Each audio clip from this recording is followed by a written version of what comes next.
August মাসের শুরুর দিকেই ফেসবুকে হঠাৎ করে এইরকম একটা অ্যাডভার্টাইজমেন্ট চোখে পড়ে, যেখানে শিটংকে আরও কাছ থেকে উপলব্ধি করার জন্য 3 দিনব্যাপী একটা যাত্রা স্থাপন করা হচ্ছে, অর্থাৎ 15 থেকে 18 আগস্ট, যেখানে 4 বেলা খাওয়া দিয়ে pick up and drop, station to station, Kanchenjunga view from different location, night trekking, barbecue, campfire, natural pool bathing এবং আরও অনেক কিছু।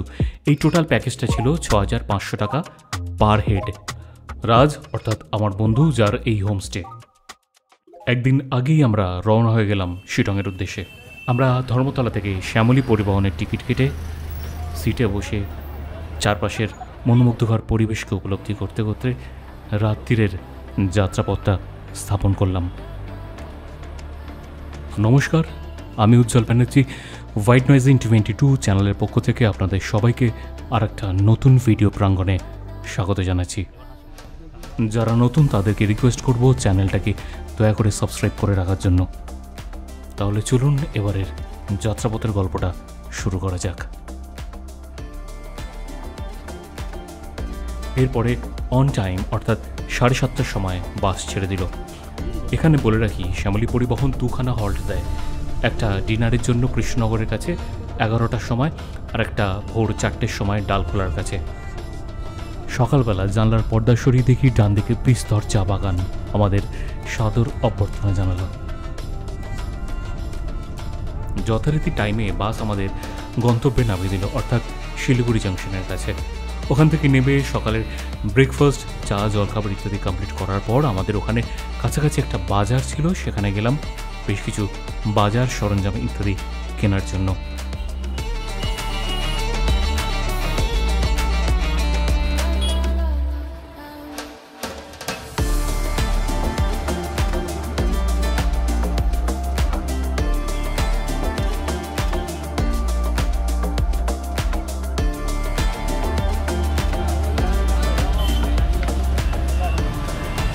আজকে আমরা মোটামুটি সকালবেলা 8টার সময় এখানে নেমেছি। তো নামার পর থেকে তারপরে জাস্ট ব্রেকফাস্টটা কমপ্লিট করেছিলাম।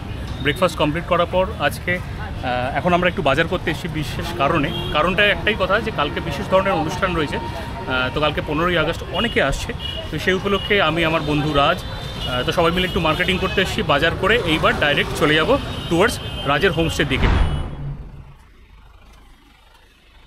শিলিগুড়ির অত্যাধিক গরম, প্রায় 2 ঘন্টার মতন সেই গরমে কাটিয়ে অবশেষে গাড়ি আসার পর আমরা সেই গাড়িতে উঠলাম। বাজারের সমস্ত সরঞ্জাম সেই গাড়িতে তুলে সরকার গ্যারেজের পাশ দিয়ে আমরা বাঁদিকে একটা ব্রিজ রয়েছে, যেখানকার থেকে গেলে নিচ থেকে স্টেশনটা দেখা যায়। সেই ব্রিজের ওপর থেকে আমরা রোহিণীর দিকে এগোতে লাগলাম। চারপাশে শহরতলি ক্রমশ পেছনের দিকে চলে যেতে লাগলো, আর আমরা এগিয়ে চললাম সুমিষ্ট মুগ্ধকর এক শান্তিপ্রিয় অঞ্চলের উদ্দেশ্যে। আমি এতবার পাহাড়ে এসেছি, কিন্তু এই রাস্তা দিয়ে আমার এই প্রথমবার যাওয়া। চারপাশের মনোমুগ্ধকর পরিবেশ, সবুজে ছেয়ে আছে চারপাশ। উন্মুক্ত নীল আকাশের নিচ থেকে গাড়ি ছুটে চলেছে ওই তেপান্তরের মাঠকে পাশে ফেলে। এ এক অন্য অনুভূতি পাহাড়ে যাওয়ার। রইল আপনাদের জন্য রোহিণীর দিকের যাওয়ার রাস্তার কিছু সুন্দর মুহূর্ত।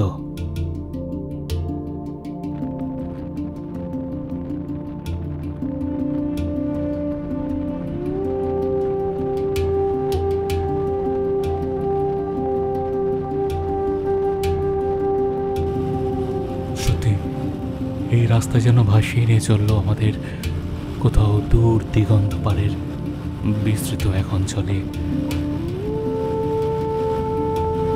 যেখানে হয়তো শান্তি বিরাজ করে, যেখানে হয়তো কোলাহল মুক্ত সমগ্র সমাজ বিরাজ করে, যেখানে মৃদুবন্ধ বাতাস তোমার শরীর আমার শরীরকে আন্দোলিত করে, এমন এক প্রাঙ্গণে।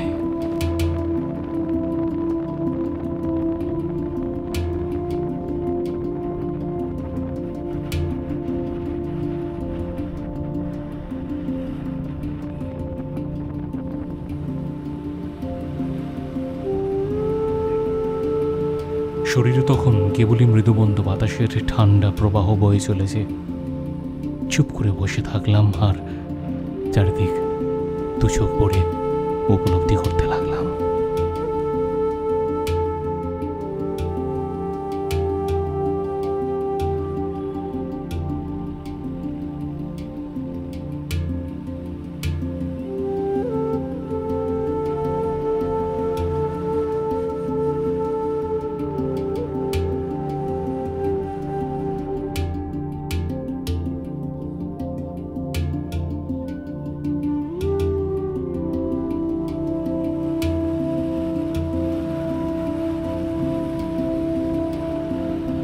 ওই দূরে দেখা যাচ্ছে বিস্তৃত পাহাড় প্রাঙ্গণ মাথা উঁচু করে দাঁড়িয়ে আছে। কোথাও বা দেখা যাচ্ছে ওপর থেকে জলের ধারা ঝর্ণা সহকারে নিচের দিকে নেমে আসছে। কোথাও বা মসৃণ রাস্তা, কোথাও বা দুধারে পাহাড়ি খাদ, আবার কোথাও চা বাগান। কিছুটা দূর গেলেই দেখা যাবে সাদা উন্মুক্ত মেঘ তোমার গা ছুঁয়ে এক প্রান্ত থেকে আর এক প্রান্ত বয়ে চলেছে। এই সত্যি এক মায়াবী জগৎ, এই সত্যি এক মায়াবী প্রাঙ্গণ, এই সত্যি এক শান্তি নির্ধারণ করার জায়গা।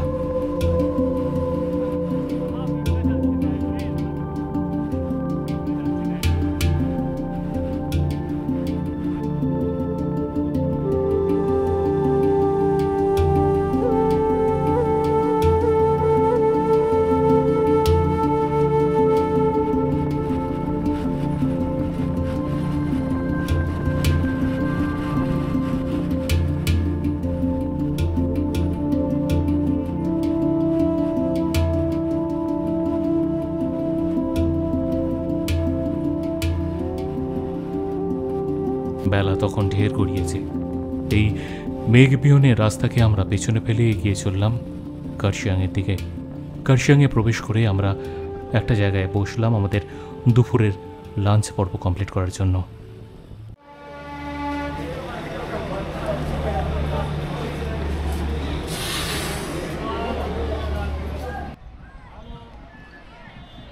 তো সেই দিন দুপুরবেলা আমরা লাঞ্চে ভাত নিয়েছিলাম, ভাতের সাথে সাথে কেউ মাছ কেউ বা চিকেন। খাওয়া দাওয়া কমপ্লিট করে আমরা হোটেলটার ওপরে ছাদটাতে এলাম চারপাশটাকে একটু চোখ বুলিয়ে নেবার জন্য। তখনও মেঘের ভেলা এই অঞ্চলে ভাসমান। দূরে দেখা যাচ্ছে কার্শিয়াং স্কুল। ওখান থেকে তখন সদ্যজাত ছুটি হওয়া ছেলে মেয়েরা আস্তে আস্তে পাহাড়ি রাস্তা বেয়ে নিচের দিকে নেমে আসছে। চারপাশ জনবহুল, প্রচুর গাড়ি দাঁড়িয়ে। এবার তারা বাড়ি ফিরবে। তো এখন 3:20 বাজে। তো আমরা 3টের সময় এসে এখানে পৌঁছেছি কার্শিয়াংয়ে। তো কার্শিয়াংয়ের এখানে একটা রেস্টুরেন্ট মতন রয়েছে, পাশে একটা স্কুল রয়েছে। তো সেখানে আমরা দুপুরের খাবারটা খেলাম। তো খাবার খাওয়ার পরে এখন রওনা দেবো টুয়ার্ডস রাজের হোমস্টের দিকে। খাওয়া দাওয়া কমপ্লিট করার পর পাহাড়ি আঁকা পাকা রাস্তা দিয়ে আবার আমাদের যাত্রা শুরু হলো। দিলারাম বাজারকে ক্রস করে বাগোরা এয়ারবেসের দিকে যে রাস্তাটা যাচ্ছে ওইটাই শিটং 2 এর দিকে নিয়ে যায়। আমরাও সেই পাইন ফরেনের জঙ্গল ভেদ করে এগিয়ে চললাম সেই দিকে।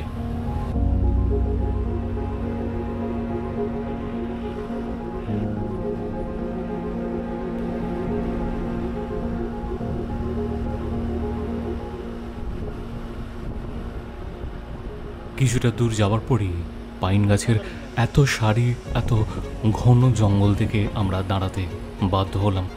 কিছুটা সময় সেখানে শান্তিময় পরিবেশের মধ্যে প্রাণবন্ত নিঃশ্বাসকে স্বচ্ছময় করে তোলার চেষ্টা করলাম। যারা যারা শিটং 2 এর এই রাস্তা দিয়ে আসবেন তারা অবশ্যই এই পাইনের জঙ্গলে কিছুটা সময় হলেও কাটিয়ে যাবেন। আশা রাখবো এই সবুজে ঘেরা পাইনের জঙ্গল আপনাকে মুগ্ধতায় ভরিয়ে দেবে।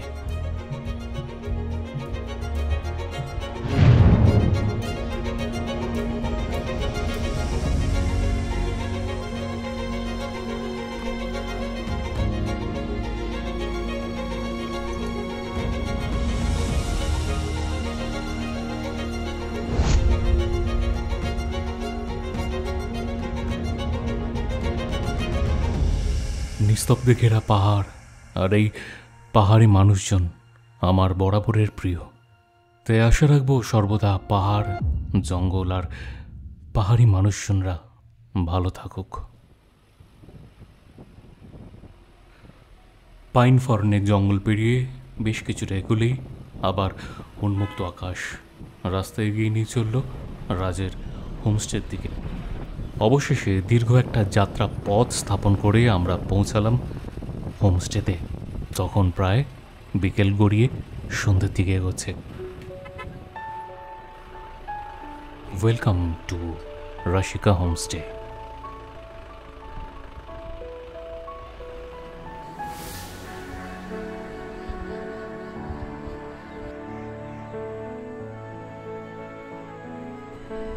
এখন বিকেল 5টা বাজে।